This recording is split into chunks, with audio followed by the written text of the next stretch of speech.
आजपासून राज्याच्या अर्थसंकल्पीय अधिवेशनाला सुरुवात होतीये। सकाळी 11 वाजता राज्यपालांच्या अभिभाषणाने अधिवेशनाला सुरुवात होईल। 18 मार्च रोजी राज्याचा अर्थसंकल्प सादर केला जाणार आहे आणि यासोबतच या अधिवेशनामध्ये एकूण 23 विधेयकं सादर केली जातील। विरोधक देखील नोटबंदी, शेतकऱ्यांची कर्जमाफी, मराठा आरक्षण, ईव्हीएम घोळ, आमदार प्रशांत परिचारक यांचं वादग्रस्त वक्तव्य या सगळ्या मुद्द्यांवरून सरकारला घेरण्याची शक्यता आहे। तर दुसरीकडे महानगरपालिका निवडणुकांमुळे शिवसेना आणि भाजपमध्ये निर्माण झालेली धुसफूस आता पूर्णपणे निवळल्याचे संकेत मुख्यमंत्री देवेंद्र फडणवीस यांनी काल दिलेले आहेत। तर सध्या शिवसेना मंत्र्यांचे राजीनामे खिशातून बाहेर काढून ठेवल्याची प्रतिक्रिया देऊन शिवसेनेचे मंत्री रामदास कदम यांनी शिवसेना आणि भाजपमधला संघर्ष शमल्याचं जाहीर केलंय। तर या सगळ्या पार्श्वभूमीवरती मुख्यमंत्री देवेंद्र फडणवीस काय म्हणालेले आहेत आणि राजीनाम्यांबद्दल बोलताना रामदास कदम काय म्हणतात आपण पाहूयात। असं आहे की आम्ही राज्य सरकारमध्ये एकत्रित आहोत। शिवसेनेचे पक्षप्रमुख माननीय उद्धवजी ठाकरे यांनी देखील अतिशय स्पष्टपणे हे सांगितलं की राज्य सरकारला आमचं पूर्ण समर्थन आहे। राज्य सरकारमध्ये सातत्याने आम्ही एकत्रित काम करतो आणि हे देखील आम्ही कधी लपवलेलं नाही की काही मुद्द्यांवर आमचे मतभेद आहेत, पण ते मतभेद असताना महाराष्ट्राच्या भल्याकरता हे दोन पक्ष एकत्रित येऊन राज्य सरकार चालवत आहेत आणि आम्ही गुण्या गोविंदाने चालतोय याचं दुःख तुम्हाला का होतं ते होऊ देऊ नका, तुम्ही देखील आनंदी राहा।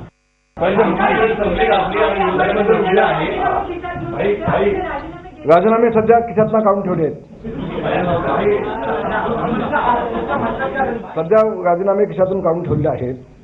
उद्धवजींनी सांगितल्यानंतर खिशात घालणार नाहीत, ते समोर जिथं द्यायचे तिथं जाते।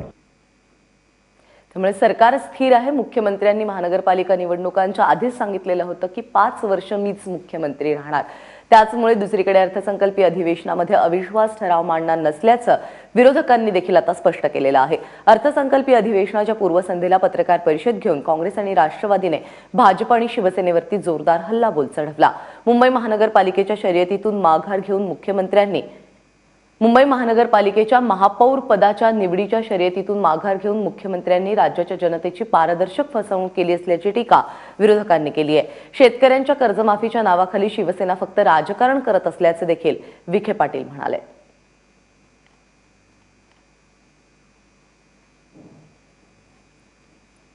तर विरोधकांचे या पार्श्वभूमीवर नेमकं काय म्हणणं आहे, विखे पाटील काय म्हणालेत आणि धनंजय मुंडे काय म्हणतात आपण पाहूयात। ज्या पद्धतीने कौरवांनी आपले राज्य टिकवण्याकरता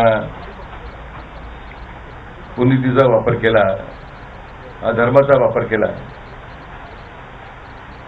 त्याच पद्धतीचं सध्याचं भारतीय जनता पक्षाचं आणि शिवसेनेचं राजकारण सुरू आहे।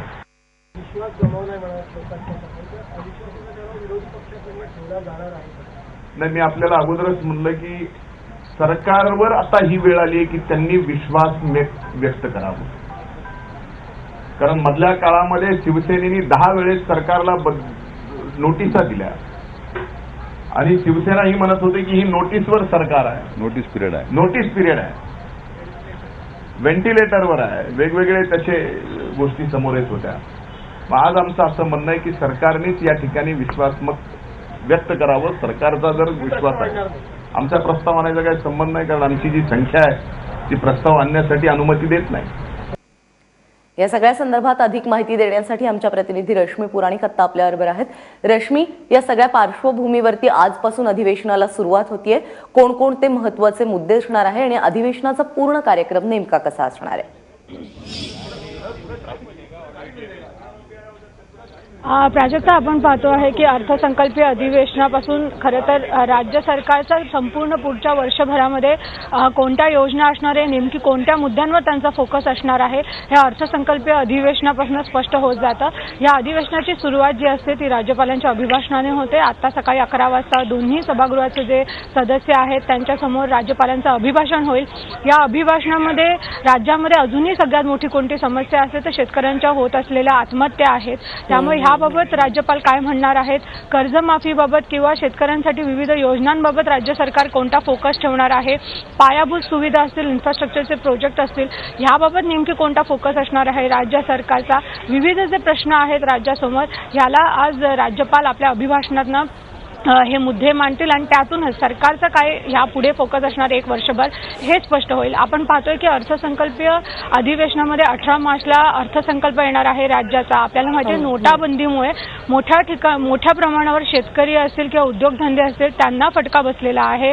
शेतीच्या मालभाव जे शेतीचे मालभाव पडलेले आहेत त्याबाबत सरकार काय भूमिका घेणार आहे का आणि त्याचप्रमाणे राज्यातील कायदा आणि सुव्यवस्थे देखील प्रश्न आहेत.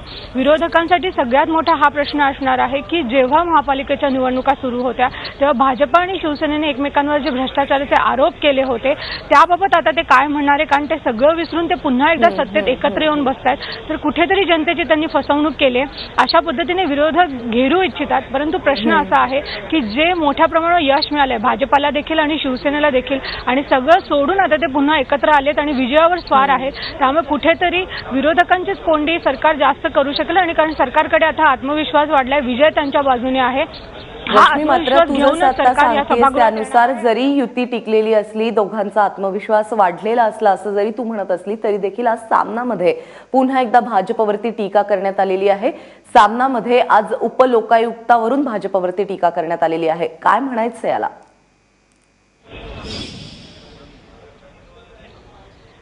नक्कीच प्राजक्ता, आपण बघतो की हा राजकारणाचा भाग आहे. ज्या पद्धतीने जेव्हा युती तुटली आणि त्यानंतर टीका झाली, 25 वर्ष आम्ही सडलो, एकमेकांना बोललो आणि काल आपण चहापानाला बघितलं की सगळे मंत्री एकत्र आले होते. फ्लोअर मॅनेजमेंट कसं होतं हेच राज्य सरकारपुढे खरं तर एक आव्हान असतं, कारण दोन्ही सत्तेतील पक्ष जर एका पेजवर नसतील एखाद्या मुद्द्यावर तर सरकारसाठी अडचणी होऊ शकतात आणि म्हणूनच कुठेतरी महापौर निवडणुकीच्या आधीच युतीमधली जी भांडणं असतील ते मिटवून जे अधिवेशन आहे त्याला दोघांनी एकत्र जाणं हे अपेक्षित आहे.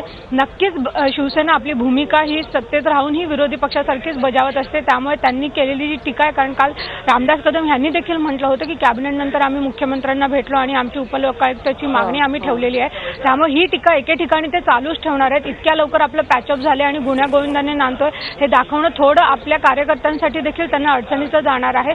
त्यामुळे शिवसेनेनं ही टीकेची धार ही राहणारच आहे. शेतकरी आत्महत्या असतील किंवा कर्जमाफी असतील हे मुद्दे देखील शिवसेनेकडनं वारंवार उपस्थित केले जातील अशी देखील अपेक्षा आहे. परंतु सरकारला धोका नाही, सरकार एकत्र आहे आणि जे पण अधिवेशनात कामकाज चालेल त्यामध्ये शिवसेनेचे मंत्री देखील तेवढ्याच प्रमाणे सहभागी होतील. हे जास्त महत्त्वाचं असेल भाजपसाठी. रश्मी, तुर्तास धन्यवाद या सगळ्या माहितीबद्दल. अधिवेशनासंदर्भातले अपडेट वेळोवेळी तुझ्याकडून घेत राहू.